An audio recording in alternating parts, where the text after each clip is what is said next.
Comienza. Buenas noches con todos. El día de hoy vamos a tocar un tema que es anatomía y fisiología de los músculos extraoculares.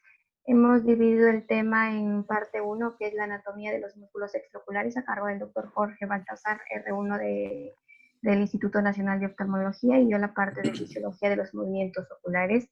Y al final daremos un momento para hacerle un homenaje a nuestro querido profesor, maestro, el doctor Francisco Loaiza Villar. ¿Empezamos, Jorge? Ya, muchas gracias, doctora. Listo. ¿Se ve la diapositiva? ¿Se logra ver? Sí. Sí, se ve muy bien. Ya, ¿cómo disminuyo esto?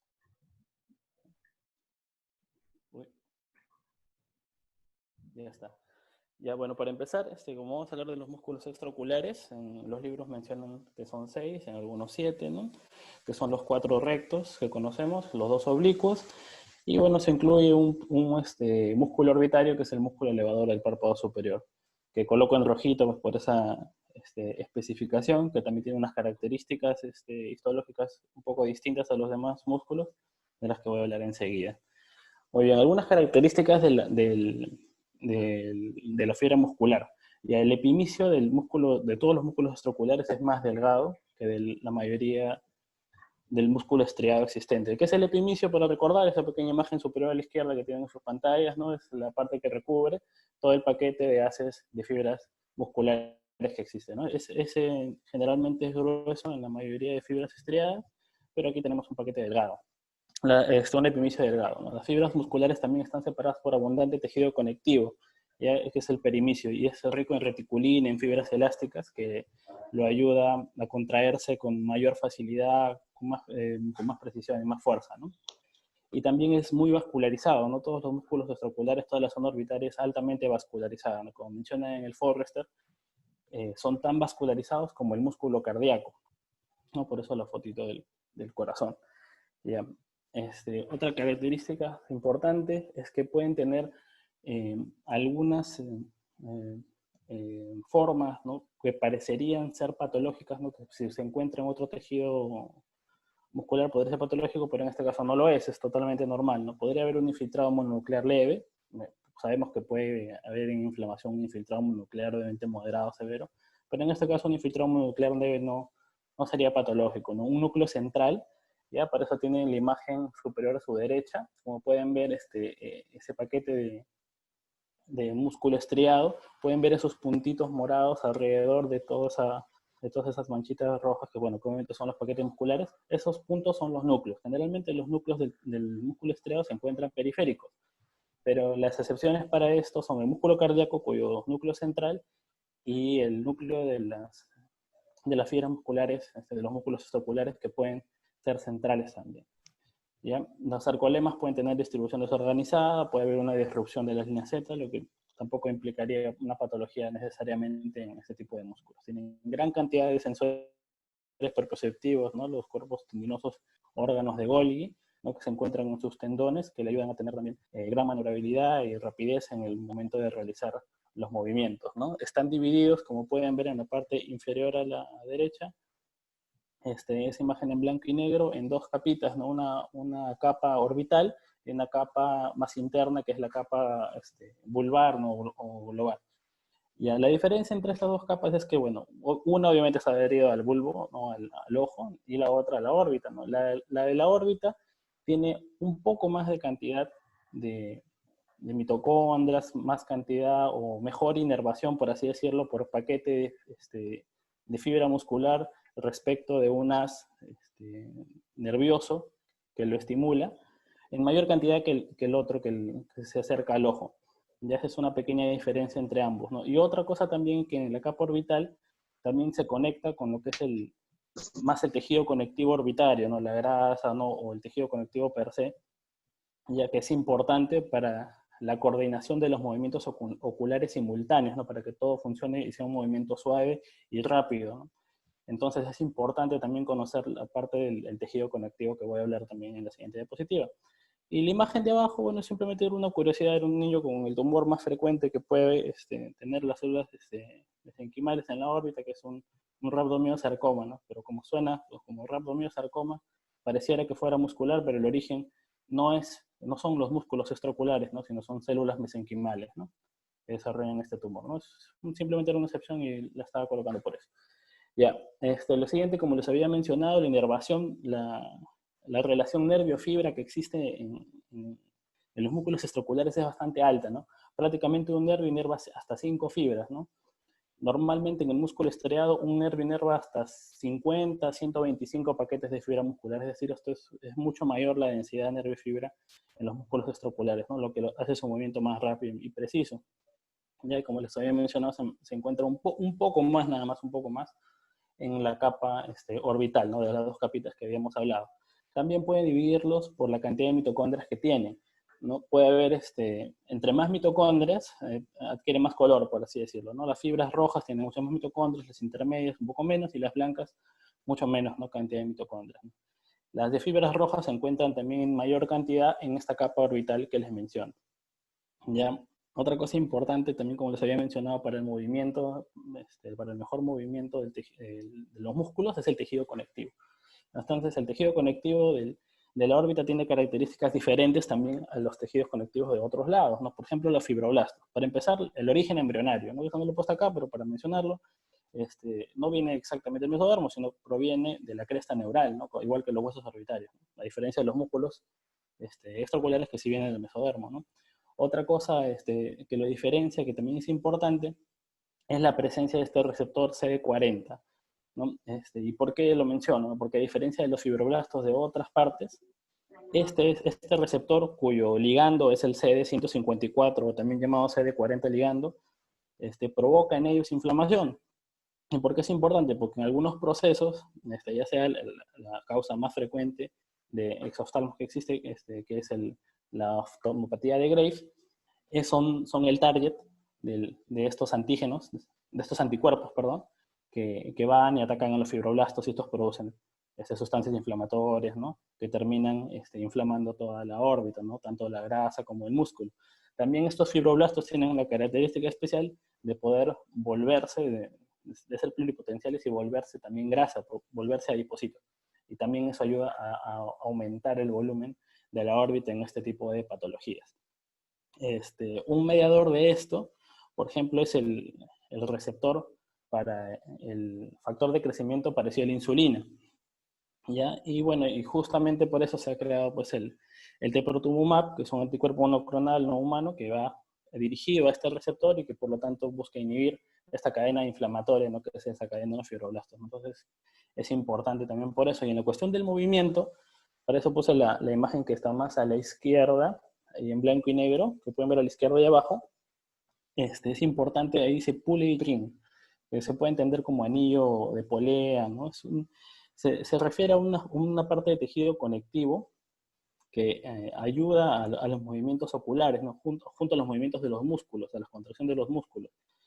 Y es importante entender esto porque los movimientos del ojo, bueno, el ojo es una esfera, ¿no? Y como esfera uno pensaría que puede moverse en cualquier dirección, ¿no? Porque se encuentra en una órbita y por lo tanto podría moverse en cualquier ángulo, pero eso no es así. Esto sigue una ley, ¿ya? Que es la ley de Listing, que, bueno, hay un plano en el cual tiene que rotar, o sea, tiene que tener un punto de rotación en ese plano para poder movilizarse. Ya, para ubicar este plano, para que este movimiento sea posible, ¿no? Se necesita el tejido conectivo, ¿no? Para ayudar al movimiento de los músculos extraoculares. Ya, lo otro, el videíto de arriba, que dura segundos nada más, yo lo he activado, son los movimientos sacádicos, ¿no? Como conocemos. Esta paciente es una paciente normal, simplemente está haciendo movimientos rápidos con el ojo.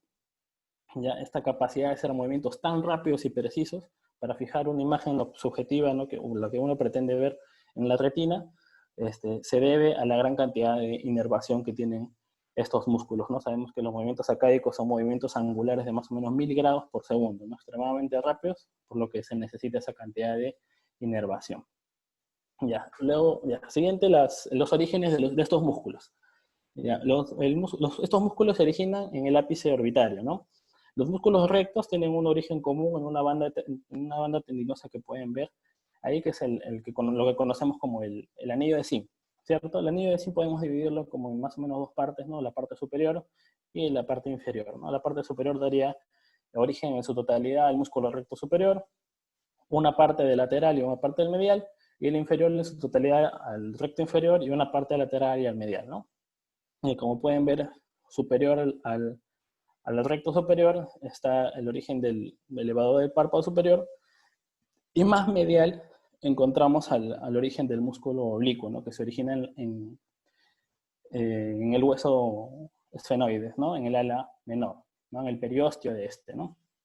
También podemos ver, ahí está la fisura orbitaria, superior, ¿no? Se encuentra entre las alas del esfenoides, por lo tanto el esfenoides es lo que vemos a la derecha, arriba del frontal. Esos dos huequitos a la izquierda son los dos orificios para que entren las arterias etmoidales. Más adelante vamos a hablar un poquito de ellos. Y bueno, al costado obviamente el hueso etmoidal, más abajo del maxilar, lateral cigomático que no se ve, y un puntito que tampoco se ve, que sería el palatino, ¿no? Que formaría en la órbita, ¿no? Ya, en esta diapositiva de acá, del Fundamentals, lo que pretendo más que ver el contenido de acá de la fisura es ver la relación entre la vaina del nervio óptico y los músculos extraoculares. Como pueden ver, el músculo superior y el músculo recto medio, el recto superior y el recto medio, están un poco más cerca, bueno, no tan exageradamente cerca como está acá, y los otros tampoco tan lejos, pero están un poco más cerca de la vaina que envuelve al nervio óptico. Y bueno, ¿y por qué es importante esta relación? Porque como sabemos, por ejemplo, en procesos inflamatorios de la órbita o en las neuritis que involucran inflamación del nervio óptico, también hay inflamación de estos músculos y por lo tanto explica el dolor a la movilización del ojo, pues, ¿no? Y también, como sabemos, eso es un precedente, ¿no? A la ceguera, ¿no? Lo que continuaría en la ceguera en el paciente, ¿no? Es un síntoma muy importante, esta es la explicación, ¿no? Puede anteceder hasta en días a problemas de la agudeza visual, ¿no? Y bueno, esta es la causa, ¿no? Ya sabemos la relación anatómica, ¿no? ¿Por qué sucede? Seguimos. Esta otra imagen es del Forrester. A ver, esto es el único motivo por el que lo coloqué. Ya todos los músculos ya lo sabemos, solamente hay una pequeña aparición de un músculo especial que está graficado aquí, que pueden ver en algunos libros también, y posiblemente uno pueda extrañarse de su presencia, que es lo que ven ahí escrito como OR, ¿no? En la letra A, abajo, el más inferior, ven OR, ¿no? En la letra B, un poquito inferior a la izquierda. ¿Ya? ¿Qué es el OR? Es el orbitalis, ¿no? También le llaman, en este libro por lo menos lo mencionan así, el músculo de Müller, ¿no? Sí, parecido, ¿no? Pues, el mismo nombre del otro, ¿no? Pero para no confundir, orbitalis, ¿no? Es un músculo liso, no estriado, que pasa por la fisura orbital inferior y la recubre, pero no se sabe, se desconoce su función, ¿no? Acá en esta otra imagen también pueden ver, ¿no? Cómo se inserta, ¿no? En la parte inferior, el maxilar, ¿no? El orbitalis, ¿no? Un músculo cuya función es desconocida, pero que también podría formar parte de la órbita. ¿Ya? Bueno, acá lo que podemos ver es la relación entre los músculos rectos y los oblicuos, ¿no? Como pueden ver, el músculo recto superior tiene relación con el oblicuo superior y con el elevador del párpado, el oblicuo inferior con el recto lateral y también con el recto inferior, y solito y triste tenemos al recto medio, y esto es importante un poco en la ubicación anatómica porque todos estos músculos que he mencionado que tienen relación también están relacionados mediante sus fascias. ¿Ya? Entonces tenemos que cada músculo recto que he mencionado, a excepción del músculo recto medio, tiene una conexión mediante una fascia con el oblicuo que le corresponde, ¿no? Eso es importante para términos quirúrgicos, y también lo voy a mencionar más adelante. Esta es una imagen del laboratorio de patología, ¿no? del maestro Loaiza, ¿no? Donde podemos ver la disección, como dice acá, aquí el nervio óptico y los músculos rectos, ¿no? Más cercanos a él, como pudimos ver en los diagramas, ¿no? El recto superior, el recto medio, también vemos el oblicuo, ¿no? Salir por la parte media. Otra parte importante, ya que estamos hablando de la inserción de los músculos, ¿no? Estos músculos se envuelven al nervio óptico en su recorrido, ¿no? Hasta el ojo, y forman un espacio importante que es el espacio intraconal, ¿no? O también llamado retrovulvar, ¿ya? ¿Por qué es importante? Uy, ¿qué pasó? Me faltan unas imágenes, bueno, no importa. Bueno, ¿por qué es importante? Porque, bueno, como nosotros sabemos, es el lugar donde nosotros colocamos la anestesia, ¿no?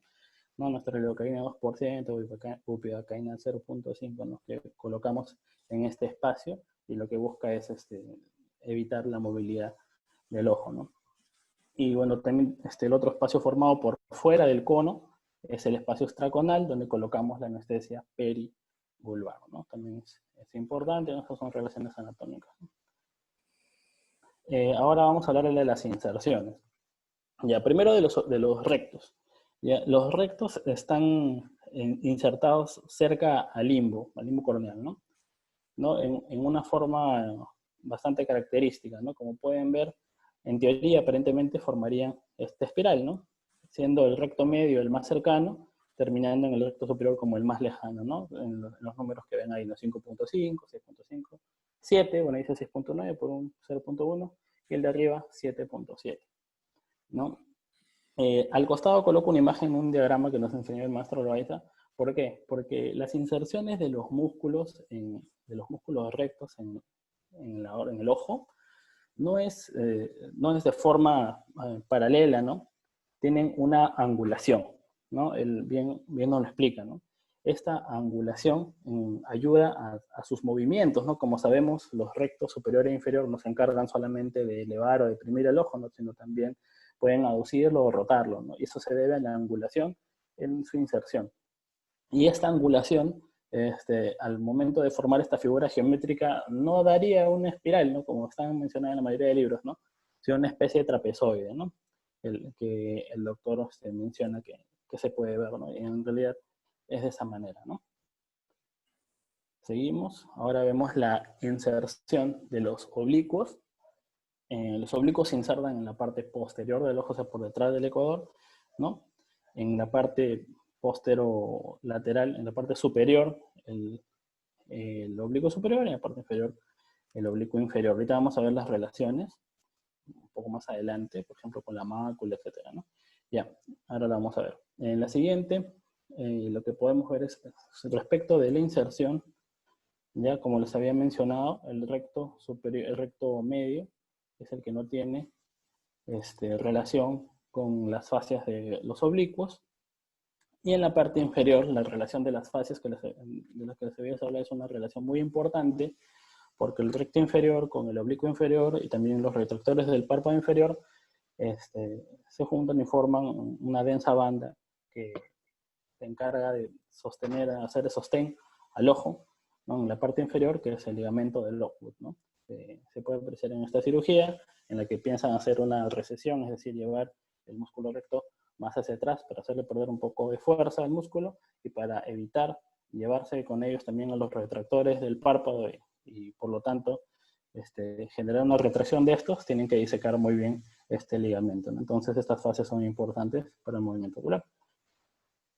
Muy bien. Bueno, la otra cosa que podía mencionar por acá era el tipo de inserción, ¿no? Cómo jalan los oblicuos, ¿no? Cómo van de inserción medial en la tróclea, ¿no? El oblicuo superior rota el ojo hacia medial, ¿no? Lo inciclotorsiona, ¿no? Y el oblicuo inferior lo jala desde atrás hacia la parte medial, es decir, lleva esa línea verde que he dibujado, que está en la cabeza de la flecha, hacia nuestro lado derecho, ¿no? Hacia el lateral. ¿Ya? Eso, cuando las inserciones, como podemos ver, explican también los movimientos oculares. Acá en este gráfico lo vamos a ver mejor. Muy bien. En este gráfico podemos ver las inserciones anguladas de las que les estaba hablando, de los músculos extraoculares. Como pueden ver, el músculo recto superior y también el recto inferior se insertan a 23 grados del eje óptico. ¿Ya? Esto es importante porque si uno genera movimiento en la dirección del eje de este músculo se convierte en un elevador puro y un depresor puro. Lo mismo para los oblicuos. Los oblicuos se insertan a 52 grados del eje axial, ¿no? Hacia medial, ¿no? Como pueden ver en esa línea naranja, ¿no? Como pueden ver en esa línea naranja. O sea, es decir, si yo llevo el ojo hacia adentro, es decir, hago una aducción del ojo, y exactamente lo posiciono en esa gradación, es decir, en 52 grados, queda paralelo, como pueden ver, al músculo, ¿no? Y por lo tanto, al estar paralelo al músculo, el oblicuo superior se convierte en un depresor del ojo, fundamentalmente, y el oblicuo inferior en un elevador, ¿no? ¿Y por qué es importante esto? Bueno, para disculparme también hay una X ahí que he puesto roja porque el dibujo está mal, ¿no? Porque parece una porción muscular el oblicuo superior, ¿no? Pero sabemos que es un tendón, ¿no? Y que incluso antes de la tróclea, 10 milímetros antes ya se convierte en tendón, ¿no? Esa parte ya está mal, pero bueno, no es el caso, ¿no? Ahora, como les decía, ¿por qué es importante esto? Vamos a ver este pequeño video. Vamos a The adelantarlo. superior oblique acts to intort, and the inferior oblique acts to extort the abducted eye. Eso es lo que vamos a ver. Miren, ahí, en este momento, el ojo va hacia medial, ¿cierto? Hace una aducción. Uy, se me fue el mouse, ¿ya? Y ahora, When the eye is abducted, cuando el ojo the está aquí, inferior oblique bueno, and superior oblique become the main elevators and depressors. The superior rectus now primarily intorts, and inferior rectus primarily extorts. eso es lo que les había hablado, ¿no? En un video para que se entienda de mejor manera. ¿Ya? ¿Y por qué es importante en la parte clínica? Ya, como pueden ver abajo, vamos a hacer un examen de los movimientos oculares en esta pequeña.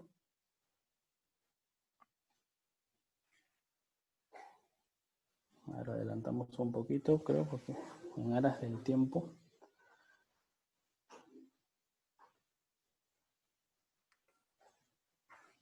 Mire la mirada.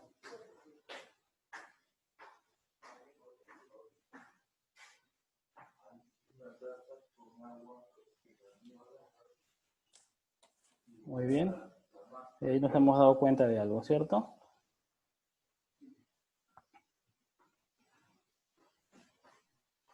Lo voy a pausar. Como pueden ver, el ojito izquierdo está aducido y el objeto que busca ver está hacia arriba y a la derecha de la niña, ¿no? La niña aduce el ojo, pero no lo eleva. Es decir, está haciendo el movimiento que estamos viendo acá, ¿no? Ha hecho aducción, y en aducción sabemos que para elevar el ojo, lo que tiene que hacer es contraer el oblicuo inferior. Pero no funciona aparentemente, ¿no?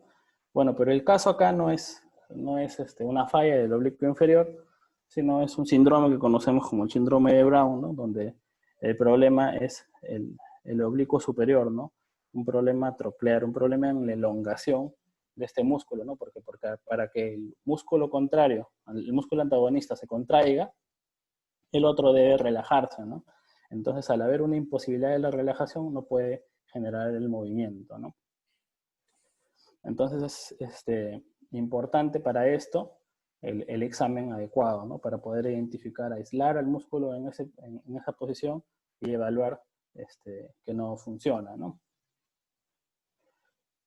Ya seguimos en clínica, ¿no? Pasamos al siguiente. Muy bien. En este gráfico sí que tiene muchas cosas. Básicamente quiero mostrar algunas. Me interrumpe la pantalla. Ya. Como pueden ver, acá podemos apreciar un poco de la inervación y la irrigación de los músculos, ¿no? Extraoculares. Ya, no sé si logran ver mi mouse. Como podemos ver acá al inicio, tenemos al recto superior y al elevador del párpado superior.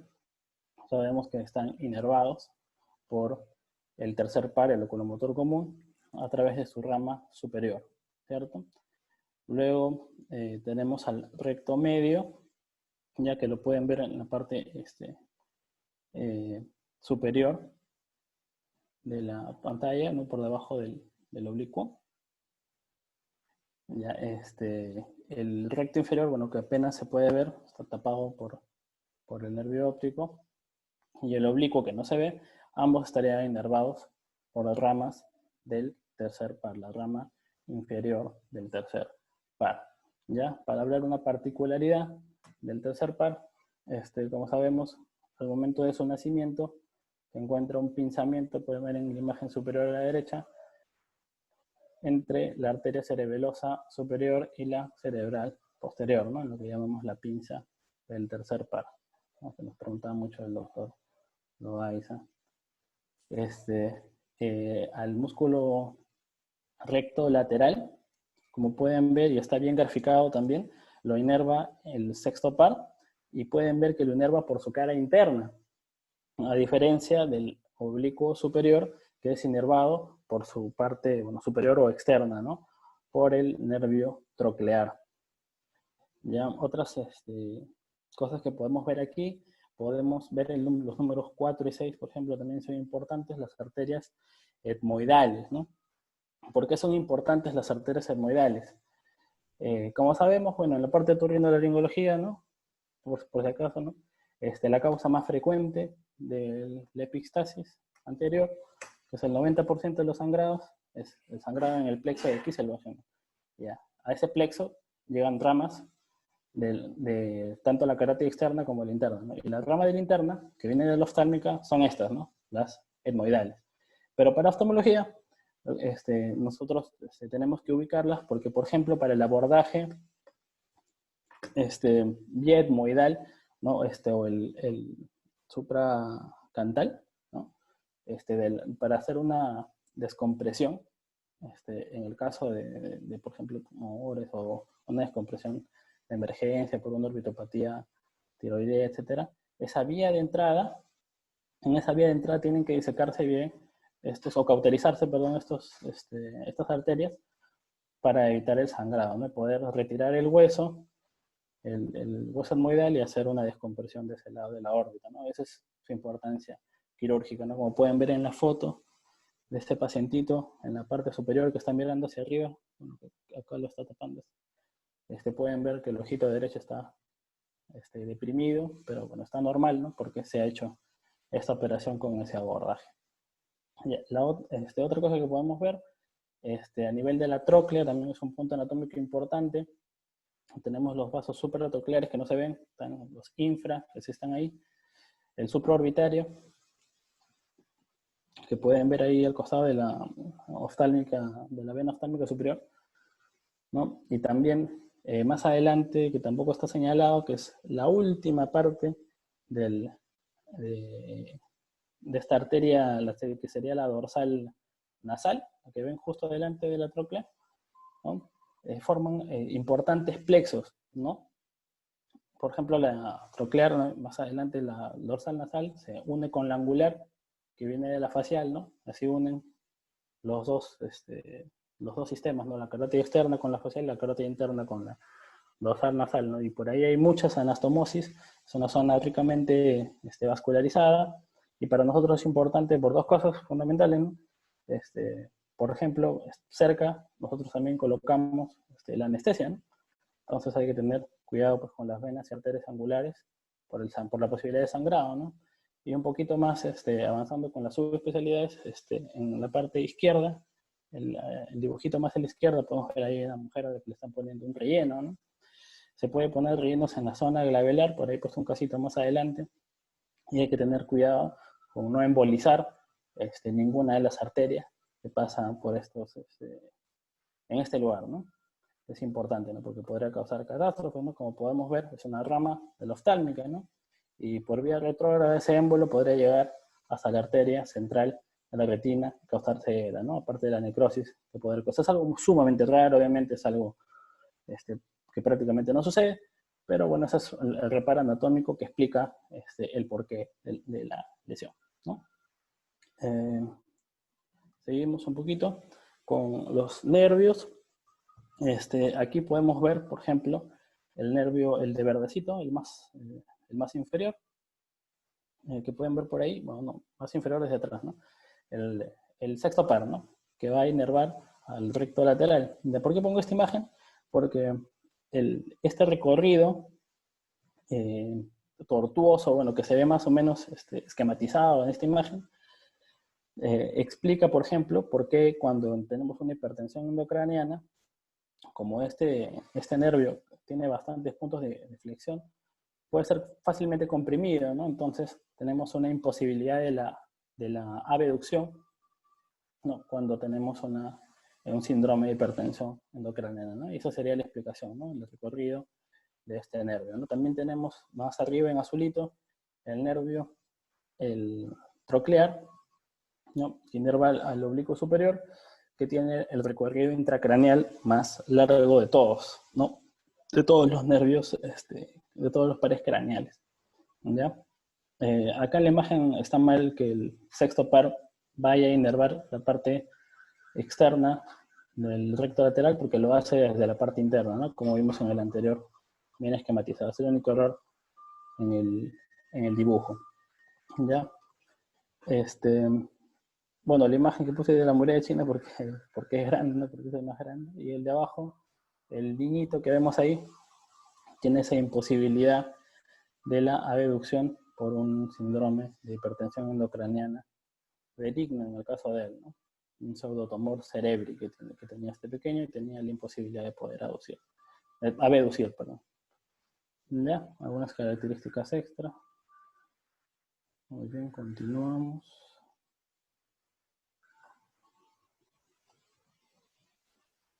Bueno, acá, como pueden ver, aquí en la parte de la glabela, ¿no? Como viene la arteria angular, rama de la facial, ¿no? Carótida externa, anastomosada con la dorsal, rama de la oftálmica, ¿no? Como les había mencionado, importante punto de anastomosis.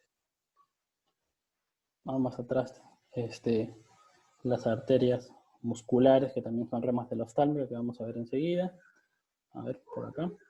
Esto es lo que les había mencionado. En este esquema bien bonito podemos ver cómo se conectan el sistema carotidio, de la carótida externa, perdón, y el sistema carotidio interno vía oftálmica, ¿no? Como les había hablado, en amarillo pueden ver los vasos supraorbital, dorsal nasal y supratronclear,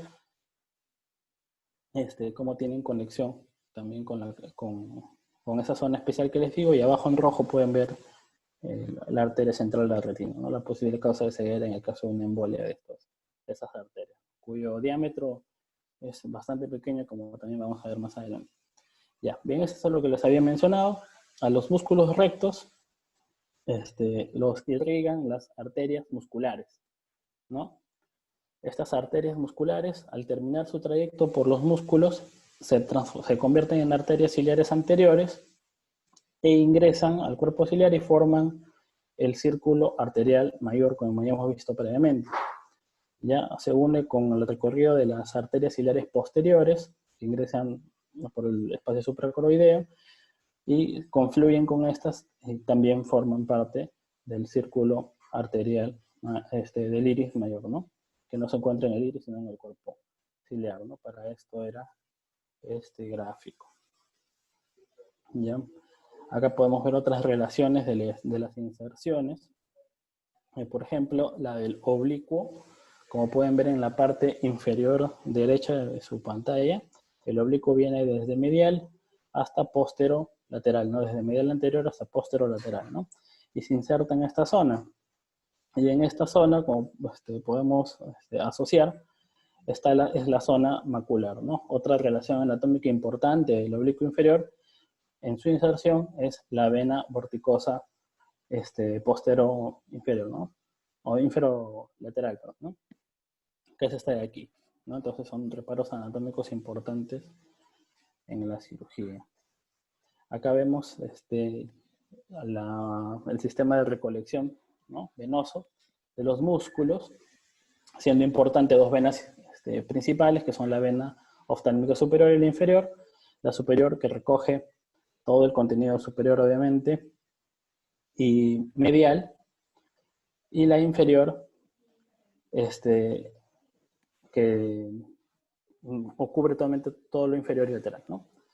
La superior se forma de la vena dorsal nasal y de la vena angular, ya recoge todo el contenido superior, el lacrimal, incluso de la retina, ¿no? Y llega al seno cavernoso, ¿no? La inferior también llega a unirse al seno cavernoso vía vena oftálmica superior, o también puede ir al seno pterigoideo que vemos en la parte inferior, ¿no? Ese es el drenaje venoso de los músculos. Ya acá tenemos un cuadro resumen de las inserciones, la longitud de tendón, proporción muscular de cada músculo, ¿no?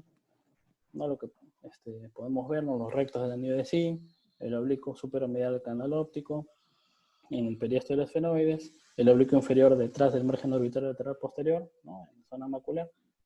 Las inserciones, como hemos visto, 5.5, el recto medial, seguimos con el recto inferior 6.5, el lateral 7 y el superior 7.7, ¿no? Los tendones, como podemos ver, el más largo, el del oblicuo superior, 26 milímetros o hasta 26 milímetros, cuyos 10 milímetros iniciales empiezan antes de llegar a la tróquea, ¿no? Es el más largo, y este también es el músculo más largo, el extramuscular más largo. Acá vemos la longitud de la porción muscular, el musculus belli de cada uno de los músculos, siendo de todos los rectos aproximadamente 40 y de los oblicuos aproximadamente 30. Y acá vemos la relación unidad motora, de lo que les había hablado, ¿no? La relación por fibra respecto de la inervación, ¿no? Algunos comentarios extras, ¿no?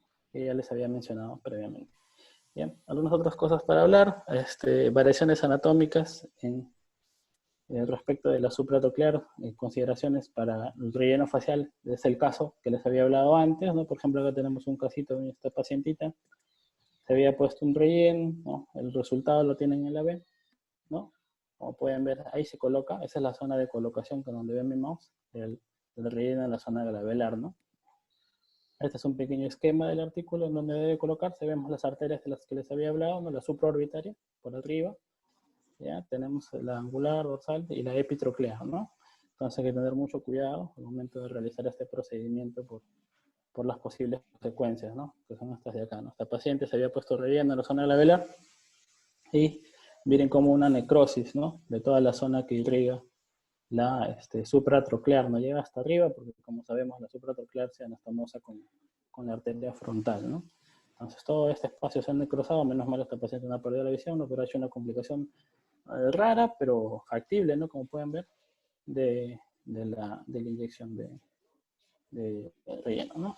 Hemos comentado, dice, todos los músculos miden 40 en promedio. Lo intenté. Oh, perdón.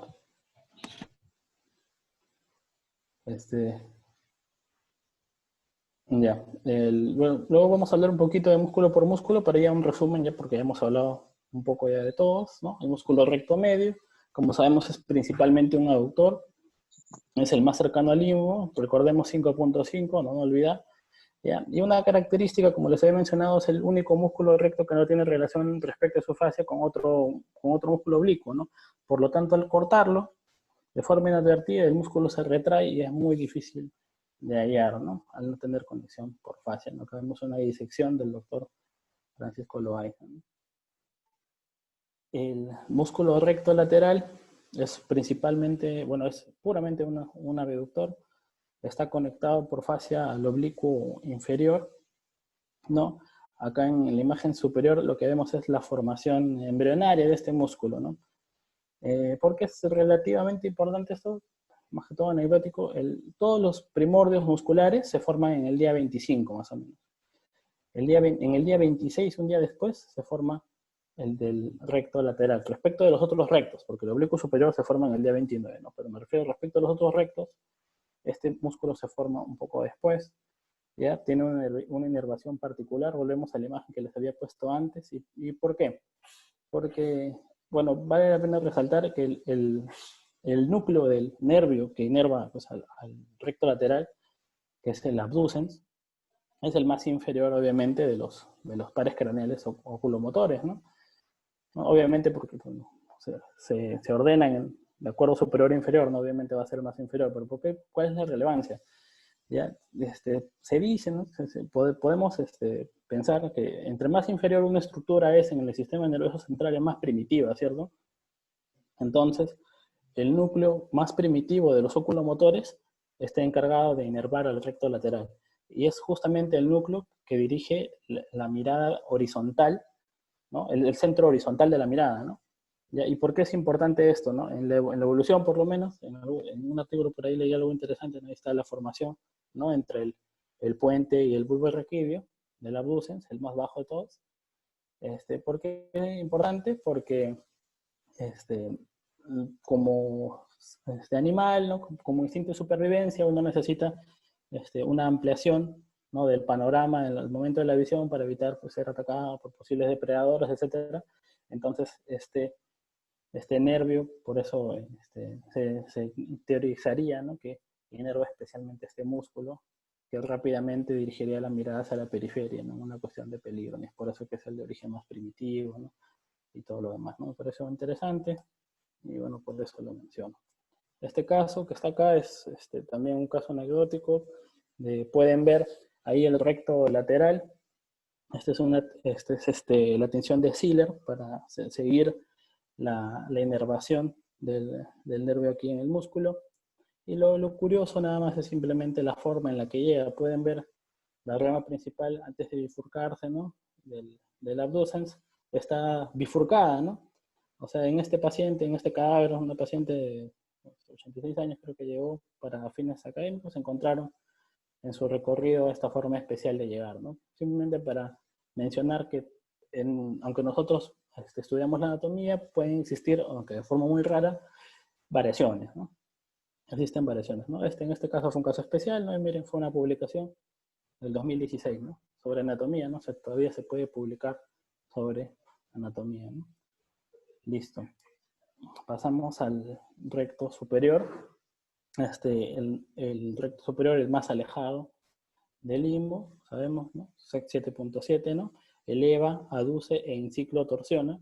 Se inserta a 23 grados temporal eje visual, como también vimos de la misma forma el recto inferior, protagonista, ¿no? Es un elevador puro cuando colocamos el ojo en una abducción de 23 grados, como también había mencionado, y las conexiones mediante su fascia son con el oblicuo superior y el elevador del párpado superior, ¿no? Lo que quiere decir que al hacer una recesión, es una recesión, o sea, retroceder este músculo para hacerle perder fuerza, ¿no?, en su contracción, puede también retraer con él a los otros músculos, a las otras fascias que están conectadas y causar una retracción palpebral, ¿no? Entonces es la importancia clínica, ¿no? Y pasa por encima del músculo oblicuo superior. Bien, continuamos. El músculo recto inferior. El músculo recto inferior deprime, aduce, ciclotorsiona, ¿ve? Lo mismo que había mencionado antes. Y las conexiones por fascia son con el oblicuo inferior y los retractores del párpado inferior, ¿no? Esa conexión importante, les había mencionado antes, que es el ligamento del óculo, ¿no? Ya, seguimos. Vamos con los oblicuos. Este es el oblicuo superior, ahí claramente vemos la tróclea, ¿no? El tendón del oblicuo, ya iniciando su formación previamente a su inserción, a su pasaje por la tróclea, perdón. Esta forma especial que tiene el músculo, ¿no?, fusiforme, le llaman fusiforme, ¿no?, se origina superomedial al canal óptico, ¿no?, en el periósteo de los esfenoides, si les había mencionado, un poco ligeramente medial al elevador del párpado, llega hasta la tróclea, ¿no?, un recorrido de más o menos unos 56 milímetros, el más grande que hay, y ciclotorsiona, aduce y deprime el ojo, ¿no?, y pasa inferior al recto superior, ¿no?, que podemos ver su tendón, ¿no? Se levanta el recto superior y vemos ahí el tendón insertado en esta angulación especial, 52 grados, recordemos, del oblicuo superior, ¿ya? También puede haber variaciones en la inervación de en los patrones de inervar el músculo oblicuo, ¿no? Pero creo que ya no viene mucho al caso. Pasamos. Este es un poco para hablar también del diámetro de las arterias, también lo había mencionado antes, este es simplemente un estudio que lo comprueba, ¿no? Vean los diámetros de las arterias, ¿no? Bastante pequeño, ¿no? Estamos hablando de 0.35 milímetros, 0.4 milímetros, ¿no?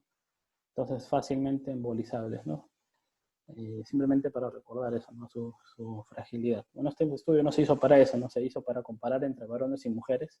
Se había una diferencia entre diámetros y efectivamente encontraron, ¿no?, que las ramas del oblicuo inferior, del recto inferior y del recto lateral tenían diferencias significativas entre varones y mujeres, ¿no? Un estudio del 2007. Ya, el oblicuo inferior, pasamos, tiene... Uy, perdón.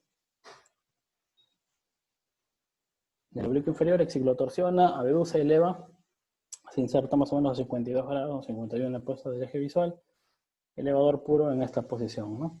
Y pasa inferior al recto inferior, se origina, este es el único que no se origina en el ápice orbitario, ¿no? Como sabemos, se origina en el periósteo del hueso maxilar superior, ¿no? Cerca o inferior o infraposterior a la fosa lacrimal, ¿no? Eso también es importante, es un reparo anatómico, ¿no? Porque podría tener repercusión en el sistema de drenaje de las lágrimas, ¿no? Y luego pasa, sabemos, hasta la parte posterolateral, ¿no? Cuya fascia se conecta con el recto inferior y también los retractores del párpado inferior. Como les había mencionado antes, lo vimos en una imagen, se inserta cerca de la región macular, hay que tener mucho cuidado. Recordamos también que la esclera es más delgada por detrás de las inserciones musculares, ¿no? Es más o menos 0.3 milímetros, ¿no? Por eso también el peligro de causar una lesión, ¿no? Al disecarse debe evitarse la vena vorticosa inferotemporal, también como habíamos mencionado previamente, ¿no? Y también, como sabemos, el nervio, el tercer par, la rama inferior que llega a este músculo, lleva consigo también inervación parasimpática, ¿no? El constrictor del iris. Es decir, si es que se llega a dañar también, podemos dañar el constrictor perdón, la inervación al constrictor, y esto provocaría una midriasis, ¿cierto? En esta forma particular, esta es una disección del oblicuo inferior, y podemos ver esa forma de las que nos mencionaba el doctor, en forma de sombrero de Napoleón, ¿no? Forma de sombrero bicornio, ¿no? Tiene esta forma característica por la que se puede hallar con más facilidad en una disección cadavérica. Otra importancia también del músculo oblicuo inferior se da también para la práctica quirúrgica, ¿no? Por ejemplo, en este caso he puesto imágenes de una blefaroplastía, ¿no? De un atlas de color de cirugía plástica, oculoplástica. Como podemos ver, en la parte inferior tenemos dos paquetes grasos principalmente, ¿no? Tenemos un paquete medial grande y un paquete lateral, ¿no? Este paquete medial está dividido en dos paquetes un poco más pequeños, ¿no? O subdividido, ¿no? En un paquete central y otro medial propiamente. Y esta división, el reparo anatómico para esta división es el oblicuo inferior, ¿no? Es difícil que pueda existir una lesión en una blefaloplastia inferior del músculo oblicuo inferior, pero bueno, es un reparo anatómico, ¿no? Es importante para a las personas con poca experiencia que recién inician en esta cirugía poder encontrarlo y evitar lesionarlo, ¿no? Es lo que menos puede pasar, ¿no? Pues es el reparo anatómico. Ya, y por último, aquí también coloco algo extra. Es un músculo que no es de los que había mencionado previamente, pero que puede también existir como músculo extraocular, ¿no? Es el gracilimus. El gracilimus orbitalis, ¿no? Lo pueden ver con mejor nitidez en la imagen B, ¿no? Sostenida por la otra pinza, la pinza de su derecha, sostiene este músculo, un músculo supranumerario, ¿no? Que se encuentra más o menos entre un 5 y 14% de cadáveres disecados, ¿no? O sea, no es tan infrecuente, ¿no? O sea, es un músculo también estriado, es un músculo, podría llamarse, ¿no? Extraocular, ¿no? Que puede encontrarse una variación, ¿no? en la disección cadavérica, ¿no? Este fue un caso reportado en 2017, ¿no? Otro caso anatómico, ¿no? Está justo medial al elevador del párpado superior, como pueden ver, sostenido por la pinza que está hacia superior, ¿no? Y está dividido por la vena oftálmica superior, ¿no? Como pueden ver, la que está aquí al medio entre estos dos músculos, ¿no? ¿Ya? Eso, bueno, básicamente es la exposición, ¿no? Un breve resumen de los músculos, un poco sus inserciones, su vascularización. Bueno, y todo esto, recordando también las clases del doctor, del maestro Loaiza, que quedan en presencia de todos. Bueno, muchas gracias. Esta es una foto de todos nosotros, los residentes al momento presentes en el instituto, y todos nuestra foto con el maestro, ¿no? Haciendo nuestra disección, ¿no? Nos enseñó a mano dura, pero muy bien, lo que es la anatomía. Muchas gracias.